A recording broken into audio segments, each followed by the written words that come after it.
The founders were prolific writers. It's not a secret. It is there.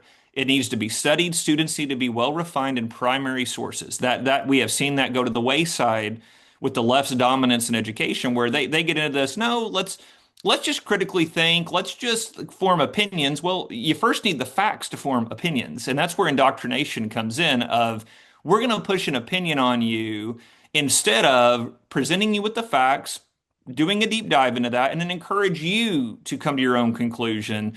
So I think first of all, what you see with those scores is the students don't know the facts. The students haven't been diving into primary sources. The students haven't been reading directly from the history makers themselves. So that's the first component. The second component is what the unions have driven in schools, which is we're going to help activate you towards this cause rather than the simple encouragement of here's our history, here's our facts. It is important for you to be engaged, whatever way you want to be engaged, left, right, center, whatever it may be. Benjamin Franklin said it's a republic if you can keep it. The founders talked about an engaged citizenry.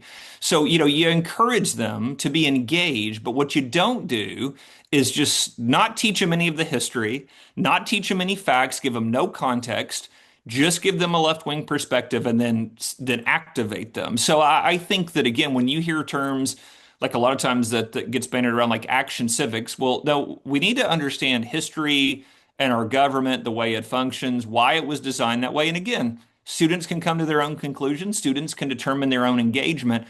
But our goal is to educate children so that they can do what they want to with that knowledge, not to direct them of how to, be an activist. And I think that's what you've seen. And I think, again, you look at the test scores, it's very reflective of what the left wants is we don't want you to know the history. We just want you to engage with our perspective. We've got to get back to drilling down in a back to the basics approach, mastery of an understanding of American history. And it really does start with those founding documents.